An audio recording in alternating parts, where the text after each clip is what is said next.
Allez, coucou les amis, les OM et les YL, bienvenue sur votre chaîne officielle des passionnés de la radiocommunication, DXA Radio Bien-être en partenariat avec CB Passion, CB Web Info et la Ligue nationale RC.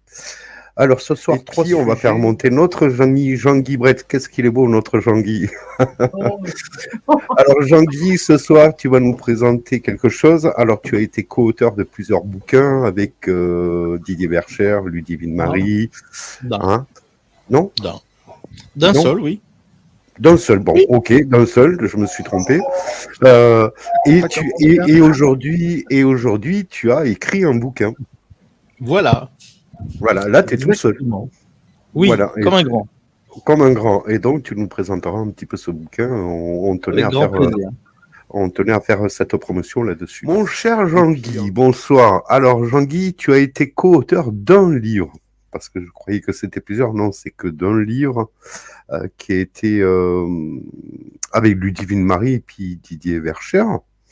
Et puis aujourd'hui, tu nous as sorti un bouquin. T'as pas de son. Voilà. Attends, je te remets le micro. Vas-y. Voilà, oui, mon micro était coupé, c'est pour ça que j'avais pas de son. Bon, alors oui, tout à fait. Donc, je suis auteur de plusieurs spectacles, oui, ça c'est vrai.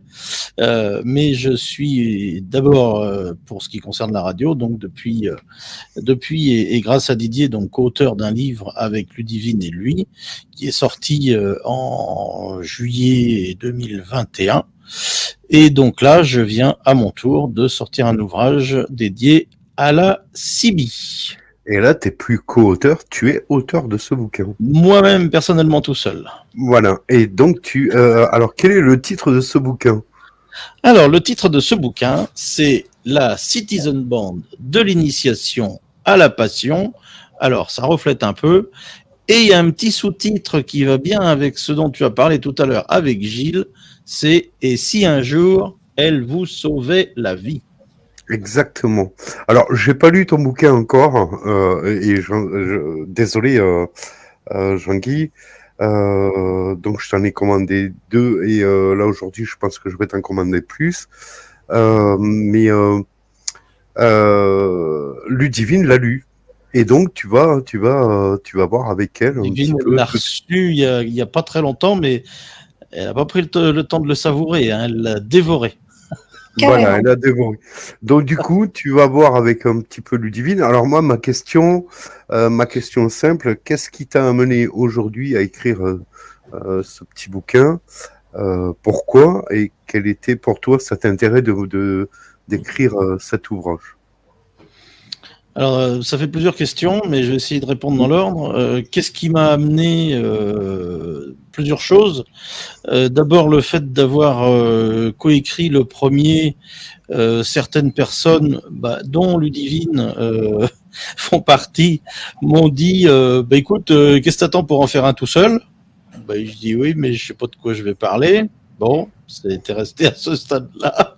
135, tu avais de quoi parler quand même, hein ? Ouais, mais bon, sur le moment, ça me venait pas spécialement en tête tout de suite.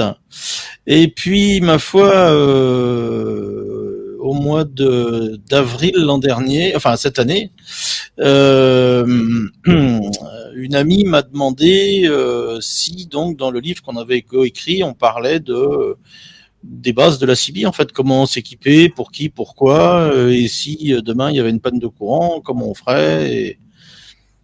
J'ai dit non, on n'en parle pas du tout. Il y a tout un chapitre qui a été avec plein de recherches de Didier sur l'histoire de la radio et de la CB, et puis il y a nos 2 témoignages, à Ludivine et moi, mais il n'y a pas du tout de partie initiation. Mais bon, si c'est comme ça, j'en veux pas. Bon. C'était clair. Et puis, dans le même temps, grâce à cet ami, j'ai été invité à faire une conférence pour parler de la CB. et notamment de la CB, justement de l'usage de la CB pour rétablir un réseau de communication en cas de coupure des réseaux traditionnels, des réseaux de communication traditionnels, y compris l'électricité, puisque si on n'a plus d'électricité, on n'a plus d'internet, et aujourd'hui si on n'a plus d'internet, on n'a plus de téléphone. Je le répète parce que ça paraît toujours pas évident dans la tête des gens. Moi, ça fait des années que je le dis, mais même quand on avait les lignes avec le réseau téléphonique commuté, le bon vieux réseau RTC, j'en parlais déjà. À l'époque, on pouvait téléphoner avec n'importe quel téléphone qui n'était pas alimenté. Aujourd'hui, on peut plus. Si on n'a plus de courant, on n'a plus de téléphone. Quant au portable, n'en parlons pas, puisque les réseaux de téléphonie mobile fonctionnent avec des relais qui sont aussi alimentés. Donc, je suis allé faire cette conférence au mois d'avril, fin avril, je crois. Et bon, j'avais emporté un petit peu de matériel avec moi, évidemment, parce que pour étayer des propos, parler de CB dans les années 80 et 90, c'était facile, tout le monde en avait. Aujourd'hui, c'est un peu moins évident si on n'amène pas un petit peu de biscuit avec soi pour étayer ce qu'on a à dire. Donc voilà, j'ai fait cette conférence qui visiblement a beaucoup plu. Et puis, voilà, l'idée, elle avait déjà germé en fait de me lancer dans l'écriture de ce livre. Alors pourquoi ? Bien, d'abord parce que j'aime apprendre des choses pour moi, dans différents domaines, et puis j'aime surtout les transmettre parce que c'est un principe un peu chez moi de me dire que apprendre pour soi c'est bien, mais que de le transmettre aux autres c'est mieux. Bon. Après, chacun fait comme il veut. Ça fait des années que je fais ça. On a fait des soirées d'entraide avec l'association, enfin, etc., etc. En radio et en informatique d'ailleurs. Il y a aussi le fait de vouloir. L'idée, c'était de partager aussi ta connaissance. Oui, bah c'est ça. Le fait d'avoir appris des choses et de les transmettre, donc de partager mes connaissances dans le domaine, même si je suis pas un puits de science, je me prends pas pour être sorti de la cuisse de Jupiter. C'est pas du tout le but du sujet. Le sujet, c'est que je voulais que ce soit un guide qui regroupe tout ce que un débutant ou quelqu'un de confirmé dans le domaine de la CB peut avoir besoin à portée de la main, même si justement il n'a pas d'électricité, mais qu'il a besoin d'une info, d'un truc, qu'il a envie de se renseigner, machin, crac, il le trouve. Donc c'est pour ça aussi que j'ai fait des fiches pratiques. Bon, ça on va peut-être en parler avec Ludivine. Mais voilà, l'idée c'était ça, et puis l'idée c'était aussi de reprendre mon parcours, parce que j'estime que justement expliquer des choses à des gens c'est bien, mais il faut aussi dire pourquoi on peut les expliquer et d'où viennent les bases qu'on peut transmettre. Si on n'a pas les bases, on peut rien transmettre. Et les bases, si on les a eues, c'est souvent grâce à d'autres personnes, parce qu'on a rencontré des gens, parce qu'on a échangé, parce qu'on a appris, parce qu'on a testé, parce qu'on a, etc., etc. Et donc, aujourd'hui, peut-être que c'est aussi l'aboutissement de la cinquantaine, j'en sais rien. J'ai un peu plus de 50 balais, 53 depuis le 9, là. Bon, j'ai passé des épreuves, une épreuve en particulier épouvantable il y a 2 ans. Et je pense que c'était une envie aussi de marquer un point de ma vie, et puis de dire que ce que je raconte depuis tellement d'années, il y a des raisons pour lesquelles je les raconte, et dans ce livre justement j'ai repris tout mon parcours avec entre autres 18 ans de présidence d'une association qui s'appelait Clarisse, avec laquelle on a organisé beaucoup de choses, avec laquelle on a fait des encadrements radio, des assistances, par exemple des chasse-sornards, des brocantes, etc., etc. Un vrai vécu associatif. Et comme j'ai conservé toutes les archives de cette association, et que dans le précédent livre on pouvait pas mettre de photos, c'était une volonté de l'auteur principal qui souhaitait qu'il soit en noir et blanc et qu'il n'y ait pas de photos. Moi je voulais changer de style. Donc j'ai aussi changé le format, puisque c'est un format A4, donc c'est un grand livre, je vais pas dire un beau livre parce que c'est le mien et je veux pas dire ça, mais voilà, c'est un grand livre dans le sens de la taille, pas dans le sens du contenu, chacun appréciera après. Et il est en couleur, et il a donc de très nombreux documents, photos et schémas et illustrations couleurs. parce que je voulais aussi, pour tous les anciens membres de l'association, par exemple de Clarisse, que les gens s'y retrouvent. Et puis, je voulais aussi mettre des trucs un peu bateaux, tu vas me dire, mais tu vois, je voulais mettre par exemple des cartes QSL.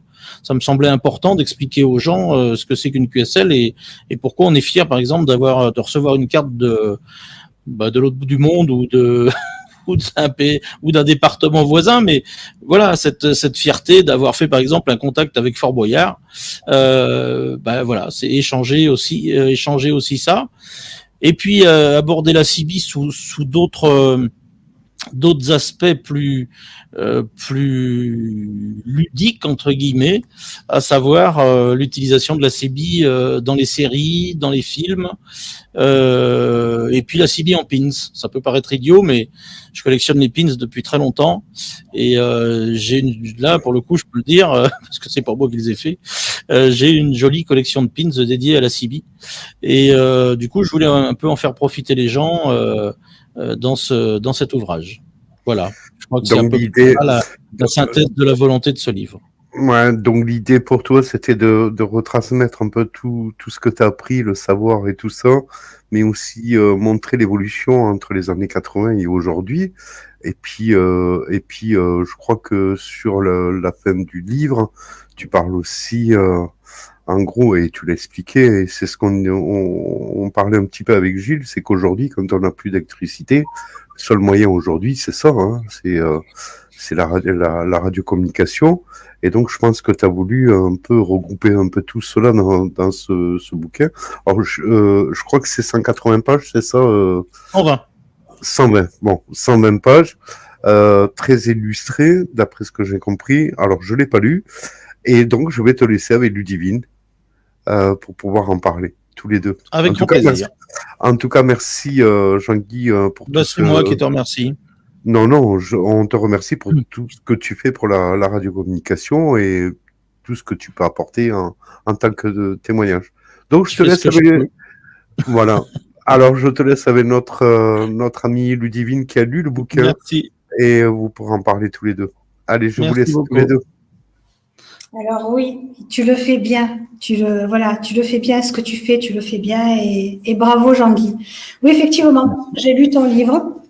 Je l'ai reçu, je suis allée le chercher au point relais à 18h. Et à 22h, eh bien, je l'avais fini. Donc, voilà. Donc, il est passionnant. Moi, je suis quelqu'un, de toute façon, si j'aime pas, tu le sais hein, d'ailleurs, hein, voilà, si j'aime pas, ça se voit. Si j'aime pas le livre que je suis en train de lire, eh bien, je le laisse de côté. Je le reprends peut-être plus tard. Et des fois pas du tout. Le tien, eh bien, voilà, résultat, eh bien, il m'a vraiment plu. Effectivement, il est passionnant, il est à la portée de tout le monde, aussi bien des personnes donc averties, des subistes avertis, que de néophytes, puisque toute personne qui ne connaissent pas du tout la CB, ils trouveront toutes les informations pour pouvoir faire une belle station, aussi bien en mobile qu'en fixe, quelles antennes choisir, quel matériel. Tu as vraiment abordé tous les sujets dedans. Ton livre, il est tout simplement complet. Du début jusqu'à la fin, c'est un plaisir de le lire de page en page et de découvrir des choses et tout. Et franchement, je me suis régalée. Pour une petite historique, donc, je voulais dire à tout le monde que donc ton livre est rédigé en 3 parties. Donc, la première partie, c'est l'historique de la CB.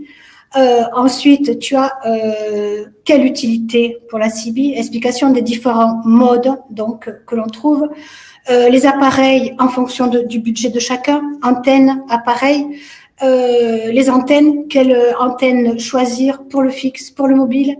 Tu abordes également un sujet sensible, mais la réglementation en France. Tu abordes également donc le sujet comment faire une bonne installation, je l'ai dit.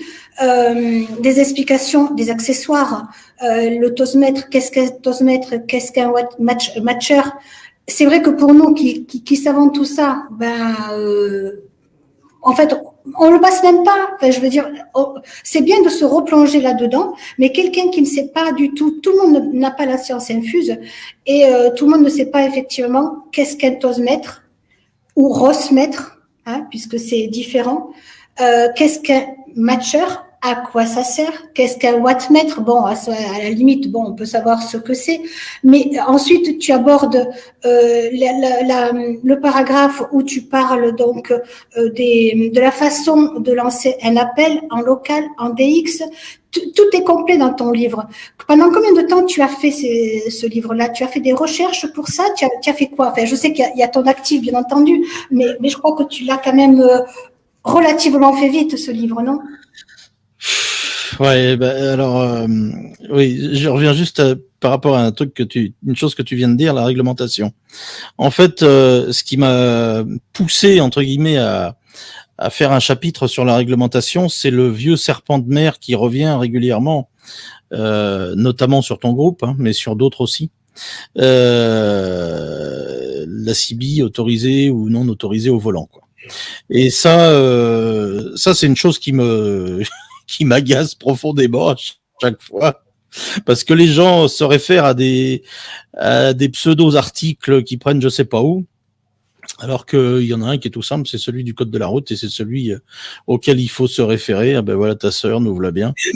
Et donc l'idée c'était ça, quoi. Et le fait de parler de la CB au volant faisait que il fallait quand même essayer aussi de parler du reste de la réglementation. Évidemment, c'est pas pour jouer les justiciers ni quoi que ce soit, mais voilà, ça ne pouvait pas aller l'un sans l'autre. Donc ça, c'est... Alors Jean-Guy, oui. donc un super bouquin. Moi, je l'ai pas lu. Il me tarde de le lire parce que j'en ai entendu parler de ce bouquin. Et donc, oui, il me tarde de le recevoir. Moi, je t'avais dit que je ferais 2 commandes et apparemment, il y aura plus de 2 commandes parce que j'en ai parlé dans mon entourage. Et il y a des gens qui sont très très intéressés parce que tu parles du début de ton expérience de la Citizen Band dans les années 80 jusqu'à aujourd'hui. Et d'ailleurs, t'as un sujet qui est primordial pour toi aujourd'hui. On en a discuté un petit peu tous les deux. C'est que bientôt on parle un petit peu de coupure électrique et qu'aujourd'hui on t'a pris pour un fou pendant quelques années. En disant que la Citizen Band... Oh, pour un fou, peut-être pas pour un fou, mais mais je suis pas le seul. Je veux dire, on n'a pas eu la crédibilité qu'on aurait pu ou qu'on aurait dû avoir par rapport à certaines personnes qui faisaient tout pour mettre la CB en bas, alors que d'autres voulaient la défendre et lui essayer de lui donner ses lettres de noblesse, et notamment en disant que la CB fonctionne, je dirais quasiment dans toutes circonstances. Peut-être pas dans une chambre froide, mais enfin, il faudrait quand même essayer. À partir du moment où on a une batterie et une antenne, on sait qu'on peut émettre et éventuellement rétablir très rapidement un réseau de communication. Et que l'avantage de la CB, alors je n'ai rien du tout contre les radioamateurs. J'ai plusieurs amis qui sont radioamateurs et je les embrasse. C'est pas le problème. Peut-être qu'un jour je le serai aussi. J'ai jamais dit non. J'ai jamais dit oui non plus, mais j'ai jamais dit non. Ça, j'ai pas eu le temps. Enfin, ça ne s'est pas trouvé, disons. On va dire ça comme ça. Mais l'avantage entre guillemets de la CB, comme le PMR 446 ou le LPD 433, c'est que c'est ouvert à tout le monde, que n'importe qui peut aller sur un site de petites annonces s'il a envie de s'équiper en occasion, acheter un poste portable et puis allons-y. Même s'il n'est pas cibiste dans l'âme, qu'il n'a pas envie d'utiliser son poste tous les jours dans sa voiture ou autre, moi ce que j'encourage dans le livre, c'est d'avoir du matériel prêt à l'emploi, avec des accus chargés, avec éventuellement un petit chargeur solaire, éventuellement un petit panneau solaire, une plus grosse batterie, pourquoi pas. On peut faire plein de choses. Quand j'ai fait la conférence dont je vous parlais tout à l'heure, j'avais emporté une batterie plus costaud avec un panneau solaire, justement pour leur montrer qu'on pouvait brancher une alimentation secteur dessus carrément et que ça fonctionne. Voilà, on peut tout imaginer, mais grâce à ça, si seulement un foyer sur 10 en France était équipé, si demain on a une coupure de courant et si nos élus prenaient conscience de ce fait-là pour les mairies, pour les maisons intercommunales par exemple, pour les EHPAD, les hôpitaux, les sapeurs-pompiers, les autorités. Il y a une époque où les gouvernements ont donné des fonds pour équiper les gendarmeries avec des postes CIBI. On a connu ça, c'était souvent des JFK à l'époque. Il y avait aussi par exemple les sapeurs-pompiers de Bordeaux qui étaient équipés, c'est connu dans toute la France et voire au-delà. Donc si on revenait à cette époque-là et qu'on prenne conscience un peu de nos bases, puisque c'est un peu les bases, la radio, et ben je pense que on pourrait appréhender différemment ce qui nous attend, c'est-à-dire des coupures de courant à gogo et qui vont être récurrentes pour les raisons qu'on sait pas, qu'on critique pas, on s'en fout. Ça va nous arriver, je pense qu'on en est tous conscients. Je vois pas ce qui l'empêcherait aujourd'hui dans l'état actuel où on en est. La question de Gilles tout à l'heure était très sensée quand il disait bah oui, c'est bien beau s'équiper radio, mais on appelle qui? On appelle qui? C'est dans l'autre sens qu'il faut le faire, c'est-à-dire que il faut que les services compétents qui nous protègent et qui encadrent la population s'équipent d'abord, eux, de ces moyens de communication-là, et pour pas cher, en plus de leurs moyens de communication qui leur sont réservés sur des fréquences bien réservées, où nous, de toute façon, on ne va pas et où on ne peut pas aller, ça c'est bien évident. Mais voilà, là la question ne se posera plus. Si ces gens-là qui sont là pour nous protéger et sauver des vies s'équipent à nouveau de matériel radio sur des fréquences qui peuvent être celles de Monsieur et Madame tout le monde, je répète, CIBI, PMR 446, éventuellement LPD 433, qui est complètement délaissé avec une norme, j'en parle aussi, qui a fait un fiasco phénoménal puisque c'est limité à 10 milliwatts avec des antennes non démontables, donc c'est des trucs qui n'ont eu aucun succès, sauf éventuellement pour des babyphones, des trucs comme ça, à très très courte distance. Mais pour dire, c'est quand même une bande de fréquences d'usage libre, ouverte à tous. Et ben dans ce cas-là, si encore une fois un foyer sur 10, mettons, était équipé en France d'une simple CB portable, en quelques minutes, en se mettant, mettons, moi j'ai lancé l'opération sur mon site, sur cbwebinfo.com il y a déjà plusieurs années. Après un gros événement intempérie quelque part dans le monde, j'avais parlé de ça. Si tout le monde avait le réflexe d'allumer son poste et de se mettre sur le canal 9, il y en a même certains qui s'y mettent directement d'origine. On peut rétablir un réseau. Alors après, c'est pas la discrétion du téléphone. Oui, on le sait. On sait que si on s'appelle, il y a d'autres personnes qui vont entendre. Mais justement, là, c'est le but. Le but, c'est que si on se retrouve isolé chez soi parce que on n'a plus de courant, parce que on a un problème de santé, parce qu'on a besoin d'un médicament, parce que on a besoin d'un médecin ou qu'on a besoin de parler simplement, ça peut arriver. Ça peut arriver. Et ben ma foi, là, ça fonctionnerait. Voilà. Alors, ça a été la question de mon maire de mon village. Il y a des prévisions de coupure d'électricité. Quel est le seul moyen aujourd'hui de communication en dehors des portables et tout ça? Mais je dis, il y en a. Il n'y en a pas qu'un moyen. Citizen Band, il y a le PMR, donc tu as cité tout ça. Oui, mais vous faites comment sans électricité? On n'a pas besoin d'électricité, nous. Enfin, entre parenthèses, on a besoin d'une batterie. Après, on va pas nous couper 24 heures sur 24, donc on pourra recharger nos batteries, ça c'est pas le souci. Mais eux, ils n'ont pas cette disponibilité dans ces mairies aujourd'hui de pouvoir faire de la communication. Mais c'est pas une question de disponibilité, c'est une question de méconnaissance. Simplement. Aussi, oui. On peut pas leur en vouloir. Moi, tu sais, j'œuvre dans un autre domaine qui me concerne directement, c'est le monde du handicap et de l'accessibilité. Je suis intervenu récemment dans une communauté de communes. Les gens qui s'occupent d'accessibilité sont des valides la plupart du temps. Et tu peux pas reprocher, étant handicapé, tu peux pas reprocher à un valide de faire des bêtises parce qu'il s'en rend pas compte. Il est plein de bonne volonté. Et là, en l'occurrence, en matière de radio, les maires, ils ont énormément de responsabilités. Il faut pas l'oublier que plus un maire est maire d'une petite commune, et plus il a de charges parce qu'il faut qu'il fasse tout seul. Quand c'est des grosses communes, ils ont du personnel, ils ont des secrétaires, ils ont des gens des services communaux, des services sociaux, des services trucs. Quand c'est des petites communes, ils ont des charges phénoménales, ils peuvent pas tout savoir non plus. Donc, je pense que c'est aussi à nous, et c'est aussi un peu ça fait partie des buts de ce livre.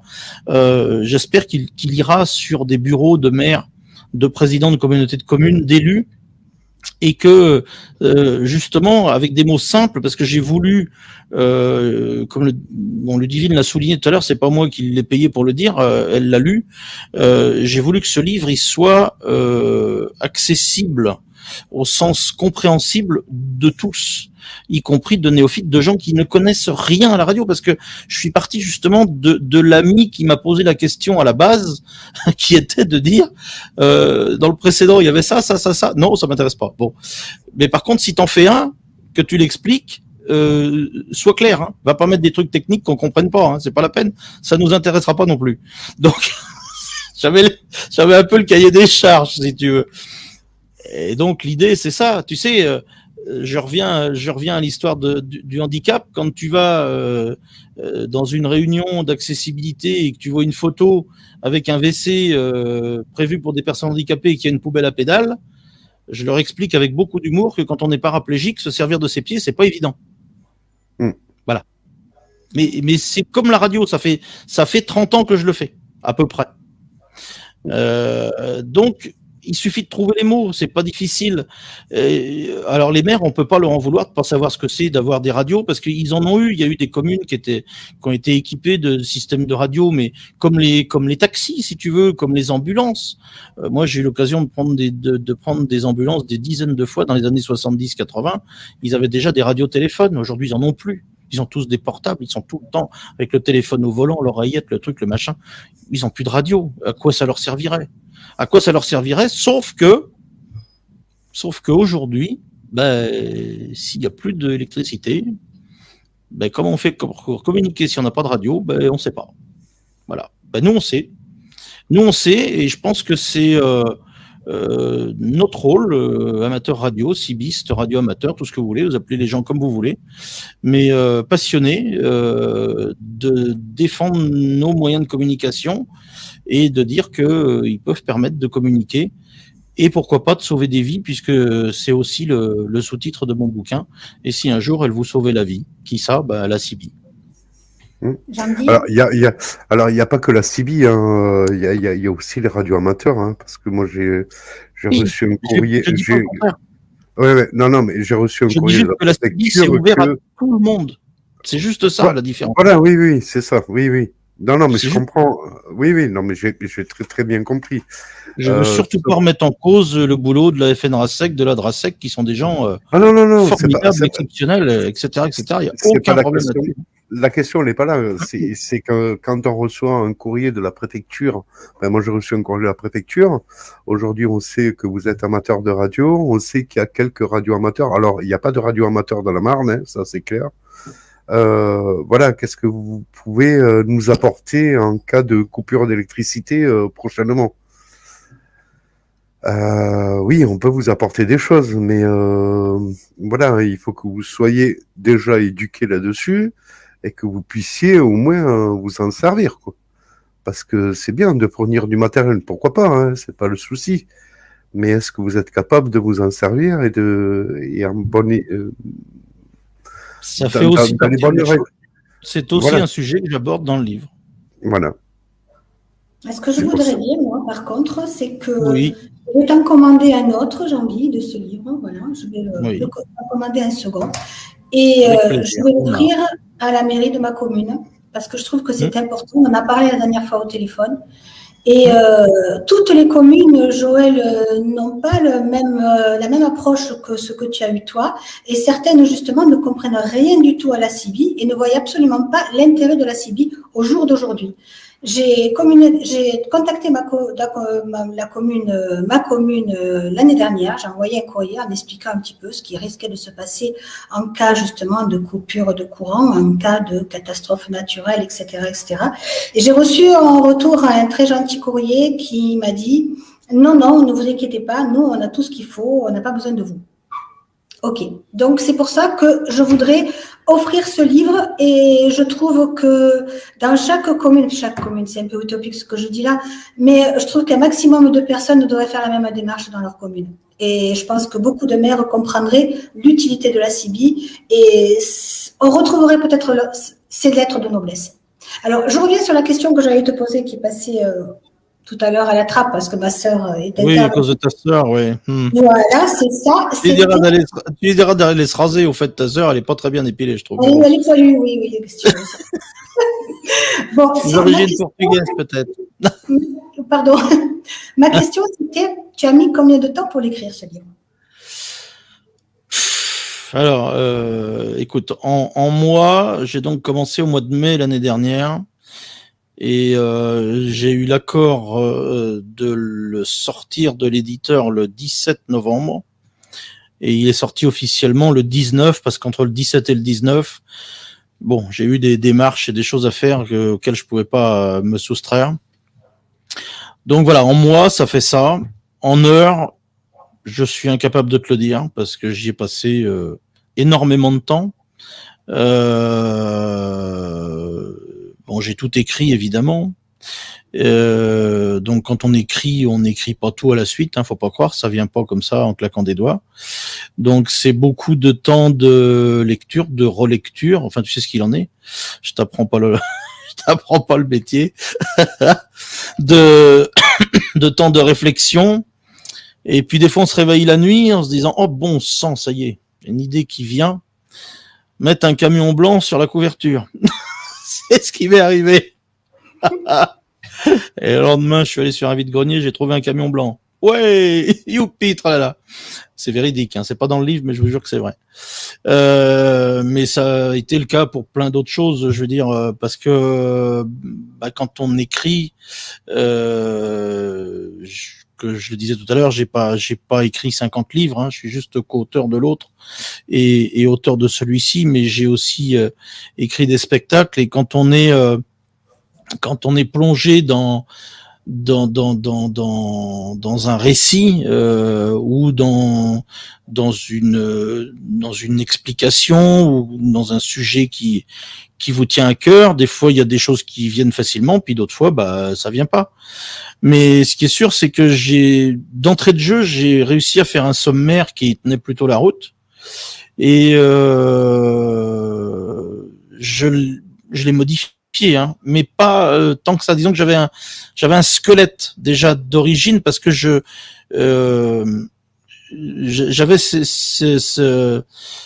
comment dire, j'avais une trame dans la tête en fait.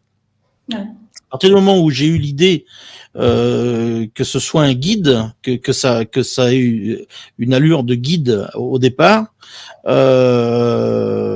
me suis dit ça va être un petit truc, ça va faire 50-60 pages. Et puis 50-60 pages, je suis arrivé à 70, 80, 100, puis j'avais toujours pas fini, puis rendu à 100, je me disais mais quand est-ce que je vais arrêter, parce que il y avait tout le temps des choses que j'avais oubliées, donc je rajoutais, je revenais, machin. Donc énormément d'heures, mais combien, je suis incapable de le dire. Et puis j'ai aussi fait donc toute la mise en page, c'est-à-dire le placement des images une par une avec les bonnes dimensions pour essayer que les pages ressemblent à quelque chose. Et c'est ce qui le rend aussi très agréable à lire. C'était un peu le but, quoi. Enfin, que ne serait-ce qu'en l'ouvrant et en le feuilletant, que ça donne un peu envie d'aller chercher un peu plus loin. Donc toute la mise en page, c'est aussi ma réalisation. Et puis la réalisation de la couverture aussi. J'ai tout fait de l'antenne du camion enfin voilà, le fond c'est ma vraie antenne de CB, mon antenne de fixe. Le micro c'est aussi un de mes micros. La photo de derrière a été faite au 24 heures du Mans camion cette année. J'ai juste modifié un petit peu le fond. Et voilà. Et ce que je tiens à dire quand même, c'est que il y a 2 personnes qui m'ont fait confiance. Enfin, il y en a plus de 2, mais qui sont dans ce livre aussi, et qui comptent beaucoup pour moi, et qui m'ont fait l'honneur donc d'écrire aussi des choses dans ce livre. Il y a tout d'abord Nicolas Grumel. Son nom va peut-être pas dire grand-chose à grand monde, mais Nicolas Grumel, c'est quelqu'un d'important dans le monde de la route et du transport, puisque c'est le rédacteur en chef. Il est le rédacteur en chef du magazine France Route, donc dédié à nos amis conducteurs routiers et au monde du transport. Donc un lien direct évidemment avec la CIBI, même si lui ne la pratique pas. Il m'a fait une très belle préface avec beaucoup d'humour.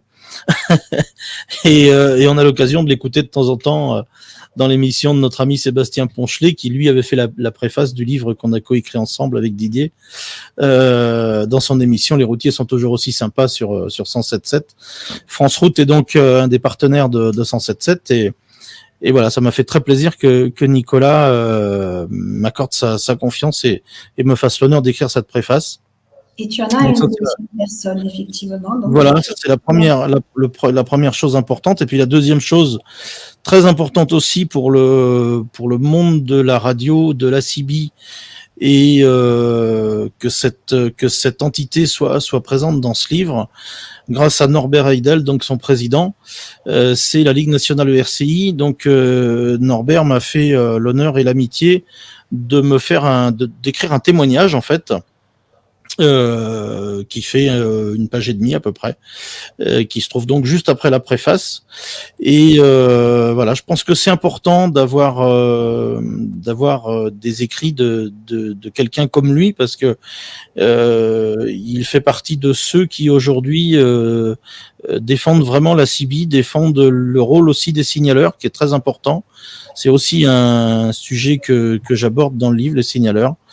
Moi, j'ai pas été signaleur. Je me suis jamais estimé comme étant signaleur. On a fait des assistances radio, oui, on a encadré plein de choses, congrès départemental de l'Union des anciens combattants, fête de la musique, etc. Mais on n'était pas des signaleurs, on était des cibistes.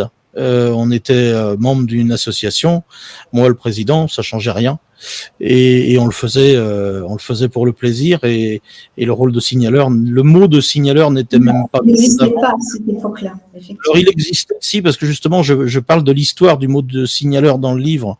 Ça remonte à bien plus longtemps pour d'autres fonctions au niveau militaire. Mais pas quand on utilisé pour faire de la radio et assister les clubs. Voilà. Le mot de signaleur radio est beaucoup plus récent. Et donc voilà, je voulais aussi les citer tous les deux ce soir, parce que c'est vraiment un honneur pour moi d'avoir l'écriture de ces 2 personnes dans mon livre. Mais tu le mérites. Bah, c'est gentil, merci. Et à la fin, donc, tu clôtures ton livre avec des fiches. Donc, la 3e partie, c'est fiches techniques. J'ai même vu aussi que tu avais... Pardon ? Fiches pratiques. Pratiques, tout à fait. Et tu as même de quoi faire également une antenne filaire pour moins de 15 €. C'est le top, quoi. Vraiment, c'est le top, ton livre. C'est un régal, tout simplement. Moi, j'invite tout le monde à l'acheter parce que c'est un régal. Alors, si tu veux, pour revenir à ce qu'on disait tout à l'heure, comment communiquer, alors sans être plus survivaliste que le principal des survivalistes, moi, tu sais, tout ce qui est extrême, en fait, je suis pas très fan. J'essaye de comprendre les comportements, les avis, les trucs, mais tout ce qui va dans l'extrême, je suis pas très fan. Mais le côté survivaliste, il m'intéresse beaucoup. Et j'explique justement dans le livre que c'est bien d'avoir à portée de la main un sac à dos avec du matériel radio, de quoi recharger les piles, enfin si c'est des piles on les recharge pas, mais si c'est des accus, comment on peut les recharger de façon très simple, juste avec le soleil. Et puis je dis aussi que c'est pas mal d'avoir un couteau suisse en gros, et puis une boussole. Exactement, ce qu'il faut mettre dans son sac. Voilà, quelques capsules pour purifier l'eau, un bout de ficelle, des épingles, enfin voilà, des choses simples. Je le dis parce que ça aussi, ça va paraître idiot à certains, mais moi ça fait des années que je me trimballe avec un sac à dos avec un tas de conneries de ce genre dedans, et souvent en fait je me rends compte que ça me sert. Donc bon, chacun fait comme il veut. Aujourd'hui, je suis sur des roulettes, donc le sac à dos, je peux le transporter sans trop de difficultés. Et donc, l'idée de fabriquer l'antenne filaire, ça va aussi avec. Et je dis d'ailleurs dans le livre, ce qui est vrai aussi, que j'ai toujours un petit sac qui est prêt avec une antenne filaire toute faite. Alors, ce qui est rigolo, c'est que cette antenne, je l'ai faite, je vais pas dire des dizaines de fois, mais j'en ai sûrement fait plus d'une dizaine en tout. Parce que quand j'avais découvert le plan, alors évidemment tout le monde va me dire ouais on le trouve sur internet, mais oui je sais qu'on le trouve sur internet, je l'ai mis moi-même sur mon site, donc je l'ai repris. Mais l'idée du livre c'est justement d'avoir tout encore une fois à portée de la main. Et cette antenne, j'en ai fait plusieurs, et de temps en temps il y a encore des copains qui font plus de 6 depuis des années qui me disent et tu sais on a toujours la filaire dans le grenier. Ouais, je dis ouais, elle était solide, hein. Et elles ont jamais bougé. Et moi, j'en ai emporté une bien des fois en vacances, dépliée comme ça vite fait entre deux poteaux et allons-y, un peu de DX ou autre. Voilà, ça faisait rire plein de gens, hein, mais c'est tout simple. C'est tellement facile à faire et tellement pratique, quoi. Et là, encore une fois, besoin de communiquer, même si on a juste un petit portable. Un petit adaptateur BNC-PL, on tend son antenne, et là, on multiplie les performances par 10, quoi. Ça n'a plus rien à voir. Même si c'est qu'un AM/FM.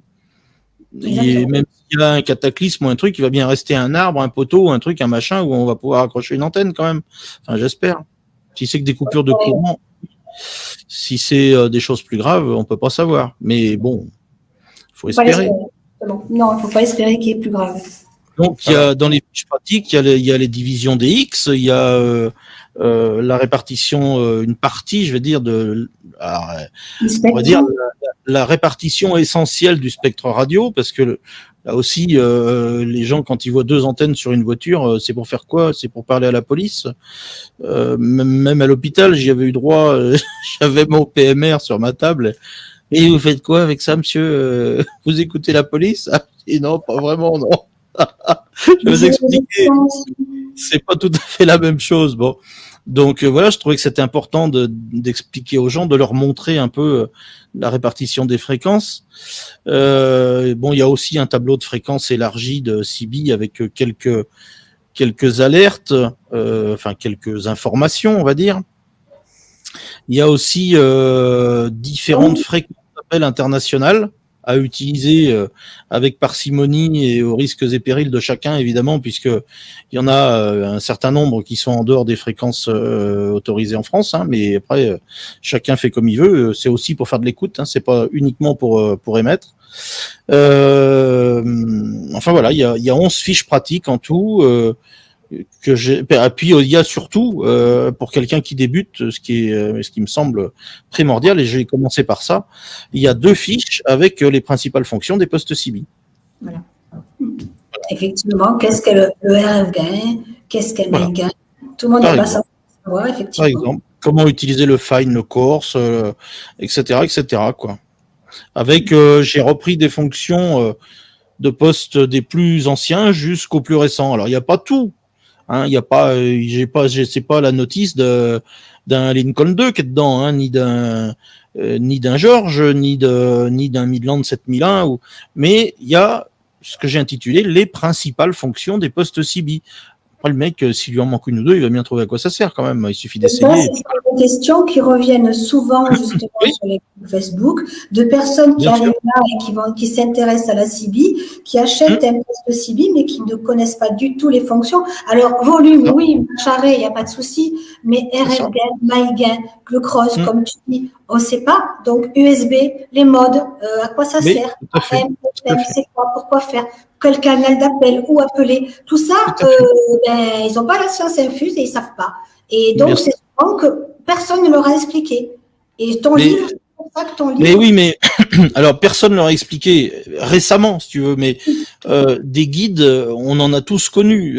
Il y a eu différents ouvrages qui ont parlé de Sibi. Heureusement, bon, il y a eu le magnifique témoignage d'Hubert Montaillou, mais lui, c'était uniquement sur le DX. C'est les amitiés du bout du monde. C'est un bouquin extraordinaire. Mais après, il y a eu des livres plus techniques sur les antennes, sur la Sibi, ou même des guides. Oui, on peut appeler ça des guides.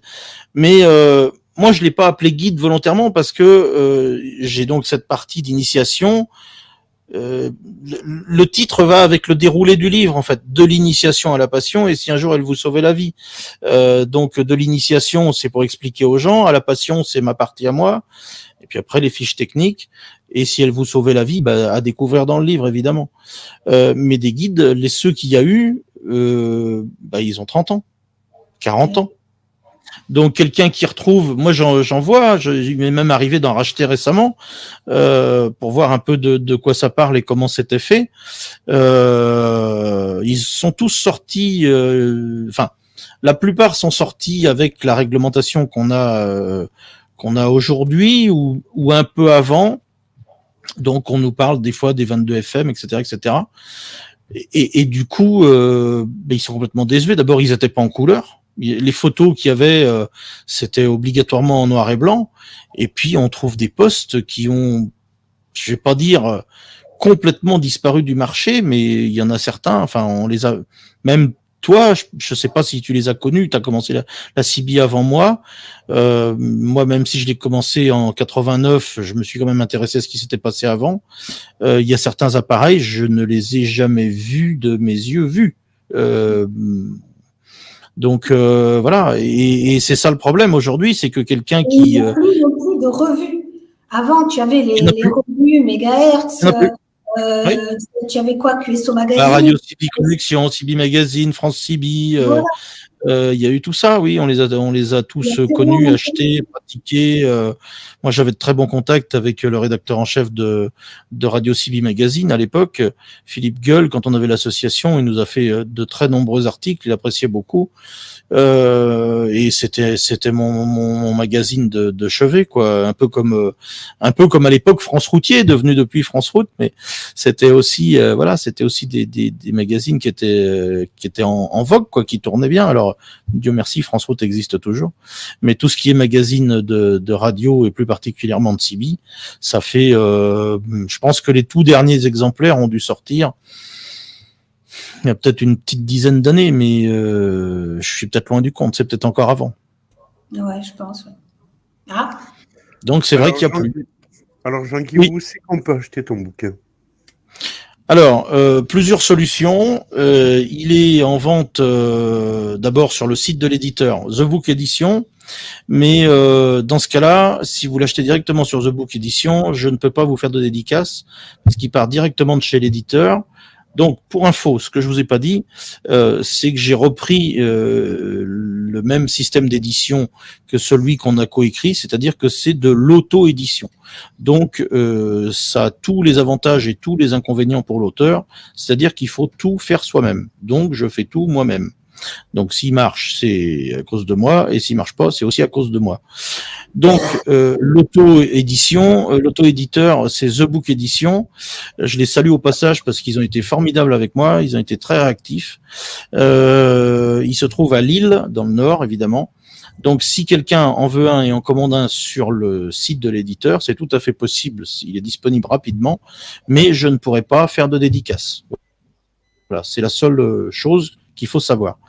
Ensuite, il est disponible sur eBay, sur Le Bon Coin, sur Rakuten, et en me contactant directement. Et il va être disponible à partir normalement de la semaine prochaine, parce qu'ils vont partir là incessamment sous peu. Dans le week-end, je peux pas les faire partir évidemment, mais ils vont être disponibles dans la boutique officielle de l'ERCI. Et je remercie beaucoup Norbert pour ça aussi. Voilà, on va remercier quand même Norbert Edel, c'est ça son nom de famille. Président, non, parce que normalement sur une ligue, il n'y a plus de président. Mais voilà, on va le remercier pour ce témoignage sur ce bouquin. Merci à toi, en tout cas, Jean-Guy. Sur ce bouquin, il me tarde de l'avoir, honnêtement, et de prendre du plaisir à le lire.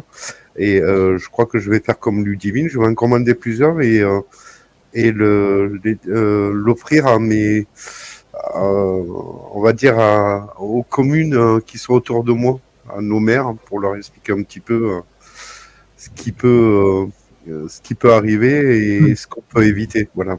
Pas de problème. Alors pour info, puisqu'on parle de comment se le procurer, le prix c'est 25 €. Il y en a peut-être qui vont faire des bons, hein, c'est tout à fait possible. Ce que je peux vous dire, c'est que c'est donc un format A4 couleur, je l'ai déjà dit, mais je le répète, que la couverture est épaisse et que le papier c'est du 135 grammes, donc c'est pas du papier toilette, c'est un truc qui est quand même d'une bonne qualité. Et donc voilà, je peux pas faire mieux que ça. Enfin, c'était pas possible. Techniquement, ça impose évidemment des contraintes. Donc le prix est de 25 € à l'unité. Et ensuite, les frais de port, si on passe en relais Shop-to-Shop Chronopost ou Mondial Relais. Je salue Shop-to-Shop Chronopost, d'ailleurs au passage, qui m'en a bloqué un pendant 5 jours à La Roche-sur-Yon, alors qu'il partait sur Cognac à 150 km. Ça a fait très plaisir à la personne qui allait le recevoir, qui l'a enfin reçu aujourd'hui. Donc je les remercie d'avoir débloqué la situation. Ou donc en Mondial Relais, il faut compter 4,90 € pour un. Alors ensuite, s'il y en a 2, 3, 4, 5, évidemment que je m'adapterai au mieux en comparant les différents transporteurs et qu'on réduira les frais de port de façon considérable. Alors, à savoir aujourd'hui, c'est qu'il y a des problèmes.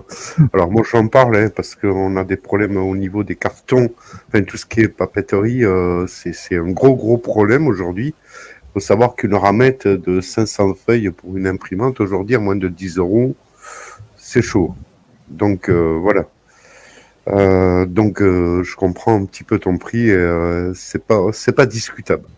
Bah, voilà. Non, de toute façon, si tu veux, là aussi, j'ai comparé.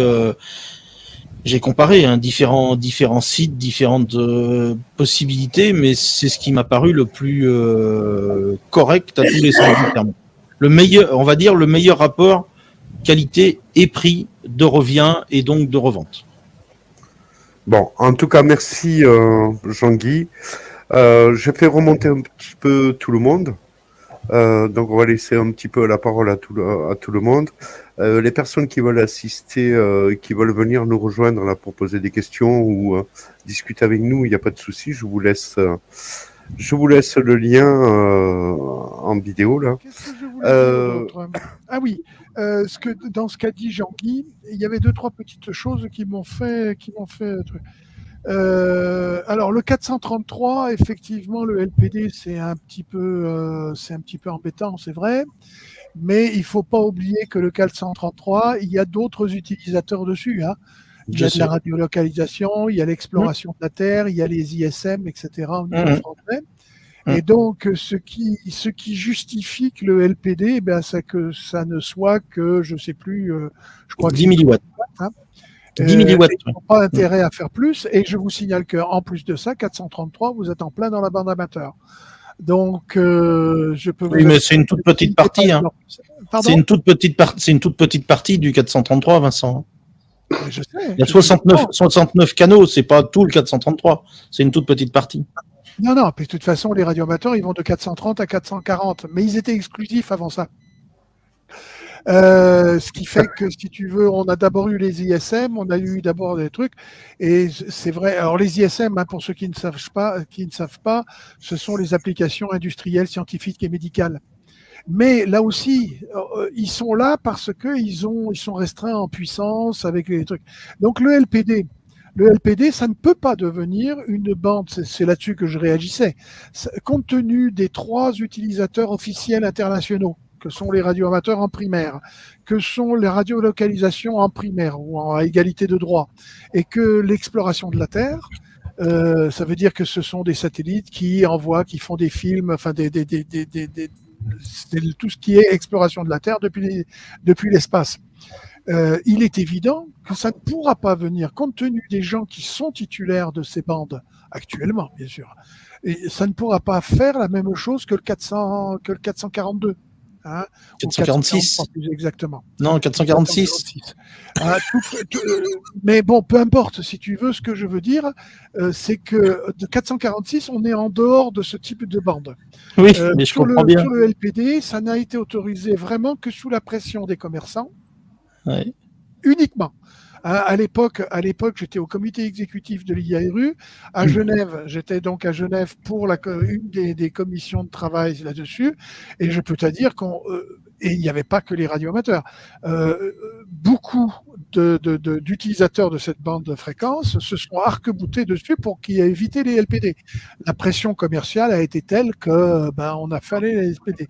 Et que ce soit donc au niveau de l'IARU, enfin au niveau de l'ITU, plutôt de l'Union internationale des télécoms, qui est l'organisme des Nations Unies régulant les télécommunications, il a été question, c'est puissance limitée et antenne, alors techniquement antenne non démontable parce qu'on ne veut pas que les gens se rajoutent des antennes à gain. Hein, c'est tout. Mais ça ne pourra pas venir. Alors, mais j'ai simplement dit et je te contrarie pas parce que tu as raison, mais j'ai simplement dit que cette bande-là, même pour un usage de loisir, ça a été un fiasco. Ça n'a pas fonctionné. C'est la bande LPD qui a été ouverte à l'aéronautique aussi, hein. Pour les gens qui font du vol à voile, les gens qui font du delta, les gens qui font du parapente, des choses comme ça. Donc, ça a été quand même ouvert, mais c'est vrai que 10 milliwatts, quand tu es à 2000 mètres d'altitude, il n'y a pas d'obstacle pour le sol, ça passe très très bien. Simplement, c'est vrai que dès que tu vas, même si la région, sans parler de montagne, si c'est un peu vallonné, 10 milliwatts, effectivement, ça ne fait pas le succès de la bande, on est bien d'accord. Oui, ce que je voulais dire aussi, c'est que tu as parlé aussi du service que peut rendre l'ACB. Le gros intérêt de l'ACB, du PMR, toutes ces bandes qui sont ouvertes au public, qui ne nécessitent pas. Alors, je vous rappelle que l'origine, c'est moins de 5 watts, pas d'autorisation spéciale et pas d'indicatif. Ce ne sont que les stations qui ont plus de 5 watts qui sont indicativées et parce qu'elles doivent rentrer dans le concert international. Donc, toutes ces bandes-là, elles sont quasiment ouvertes. Bon, pas toutes, bien sûr, mais on parle de l'ACB, on parle du PMR 446. Je pense que l'État en a pris son parti, compte tenu du truc. Eh bien, effectivement, les services que cela peut rendre, c'est ce dont tu as parlé toi, dont tu as parlé aussi Joël et Ludivine. Ça peut rendre service, y compris dans des situations dégradées que on peut voir venir. C'est la grosse différence d'ailleurs avec les radioamateurs. C'est que, contrairement à ce que disait Gilles, enfin pas contrairement, mais Gilles avait raison tout à l'heure de dire, au départ, les contacts radio pour les radioamateurs étaient autorisés dans la mesure où c'était la concrétisation d'une réalisation technique. C'est-à-dire que tu réalises quelque chose, tu fais un contact, le fait d'aller loin, etc., c'était simplement la concrétisation, l'objectivation du travail technique qui était derrière.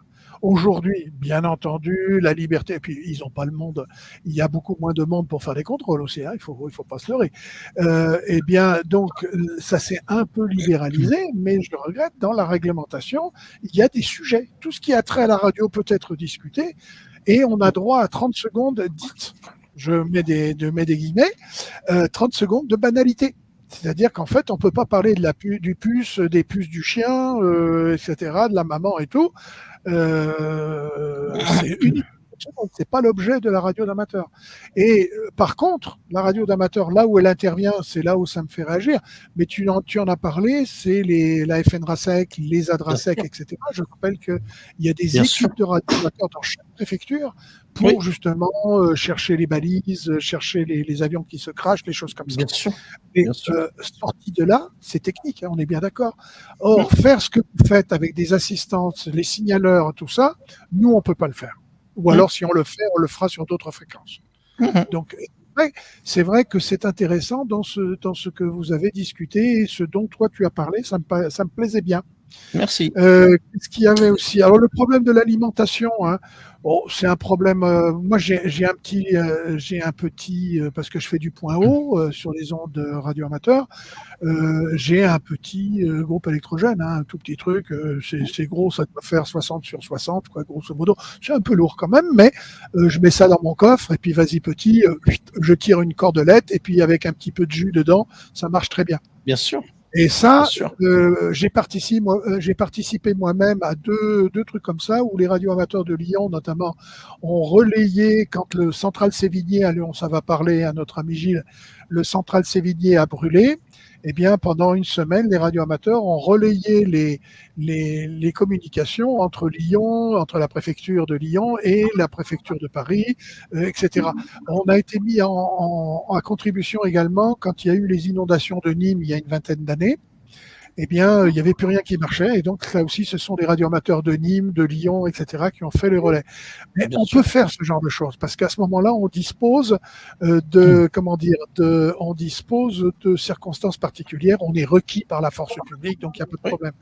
Mais on n'a pas la liberté que vous avez sur un certain nombre de fréquences. Voilà. Je crois qu'il y a une grosse différence. Alors maintenant, si on est en état de catastrophe, bien entendu, si on est requis, on fait ce qu'on veut. Enfin, on fait ce qu'on veut. On fait ce qu'on nous demande. Hein. Il n'y a pas de problème. Oui, et puis on peut aussi avancer en étroite collaboration.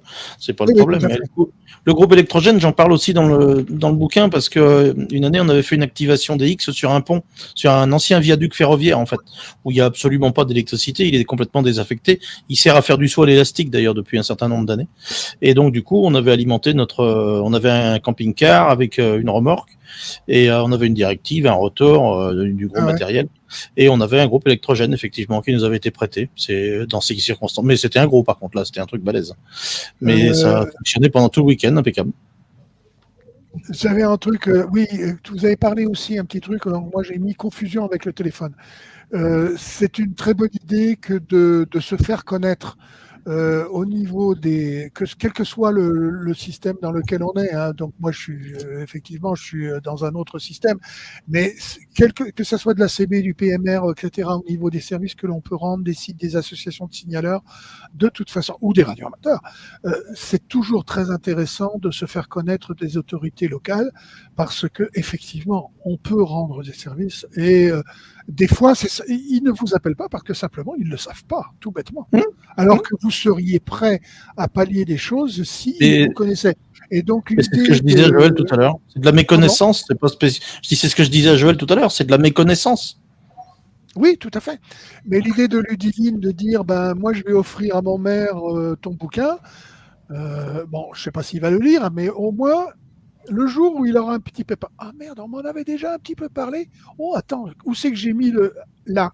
Et dedans, n'hésite pas à glisser ta carte de visite de façon à ce que ton maire, il te rappelle. Voilà, non, mais c'est très important. Et c'est vrai qu'ils ne connaissent pas la radio. Aujourd'hui, le téléphone est tellement développé qu'il y a une confusion. Alors, bien sûr, le téléphone, c'est de la radio aussi, d'ailleurs. Mais bon, peu importe, ça marche pas un peu différemment. Mais c'est vrai que les gens, ils ne connaissent pas. Moi, quand je dis que je suis radioamateur, je dis « Ah ouais, tu fais de la CB ». Non, je fais pas de la CB. Alors, je ne suis pas anti-CB, puisque j'ai commencé comme ça, hein, je le cache pas. Et à côté de ça, quand tu dis que tu es cibiste, on dit « Ah oui, tu es radioamateur ». Oui, tout à fait. Mais les gens ne le connaissent pas. Hein, les gens ne le connaissent pas. On se fait connaître. Surtout quand on peut rendre service, etc., c'est pas mal. Donc, c'est bien. Jean-Guy, tu n'as pas cité ton éditeur, s'il te plaît. Mais si, c'est que tu n'as pas écouté mon ami Vincent. Alors, je répète, c'est The Book Edition. Et c'est à Lille, dans le Nord. Alors ça, j'avais entendu, mais je n'avais pas compris que The Book Edition... The Book Edition.com. Oui, voilà, exactement. Voilà, c'était simplement ça. TheBookEdition.com, l'édition. Voilà, je vous tout à fait. De m'avoir écouté. C'est écrit. Ce que je voulais dire, c'est écrit là. Ouais. C'est écrit là. Oui, c'est ça, bookedition.com. C'est écrit là. Avec le truc. Yes, sir. Thank you, sir. Voilà, bon, Jean-Guy, quelque chose à rajouter? Oui, alors juste pour deux choses que j'ai pas dites. La première, c'est que j'ai ouvert une page pour un livre. C'est pas mal d'ouvrir une page. une page Facebook dédiée aux livres, donc à toutes les actualités, les nouveautés, les infos, les séances de dédicaces, les interviews, etc., sur Facebook, qui porte donc tout simplement le nom du livre, c'est-à-dire la page s'appelle livre la Citizen Band de l'initiation à la passion, tout simplement. Donc vous pouvez retrouver tout ça à cet endroit-là. Et puis je voulais dire aussi au niveau commande, tu m'as demandé comment il était disponible. J'ai dit aussi en me contactant, mais j'ai pas dit comment me contacter. Donc évidemment, ça marche beaucoup moins bien. Donc simplement par mail à pharaon85@orange.fr. Voilà, c'est le plus simple et le plus rapide. Et si par hasard parmi nos auditeurs il y a des journalistes, des gens qui ont des web TV, des TV normales, des TV anormales, des radios, des choses comme ça, et qui veulent une demande d'interview et qui veulent un dossier de presse, qui n'hésitent pas à me contacter également. Je me tiens à la disposition de chacun et chacune d'entre vous. Et merci Super. Joël, merci à tous. Non, et merci Ludivine. C'est pas merci Joël, moi je vous donne les outils et c'est à vous en profiter de propager ça, de dire voilà, on vous donne des outils, de pouvoir parler de votre parcours, mais aussi que ce soit associatif avec tout ce qui est organisme. Et puis si vous avez des questions, voilà. Donc moi c'est un outil que je vous donne. C'est à vous les 3 animateurs, parce que Jean-Guy, tu fais partie de l'animation aussi, hein, tu es animateur. Oui, mais j'avoue que cette semaine, on a pas bien toute la semaine et du coup, j'ai 3 animateurs. Voilà, on va pas aller plus loin. J'ai 3 animateurs super bien qui sont très réactifs et tout ça. Donc n'hésitez pas. Vous allez sur le site d'xrn.info. Vous allez dans la rubrique live, allez-y, il y a 4 rubriques, que ce soit technique, réglementation, parcours ou organisme, faites votre demande. Mes intervieweurs, on va dire, vous contactera très rapidement pour mettre en place un prochain live avec vous, et il y a aucun souci, et c'est accès libre à tout le monde. On ne fait pas, nous on reste complètement indépendants. On ne fait pas de différence entre les fédérations, les associations ou quoi que ce soit. La parole est à tout le monde. C'est le but du jeu, c'est de donner la parole à tout le monde. C'est l'échange et le partage.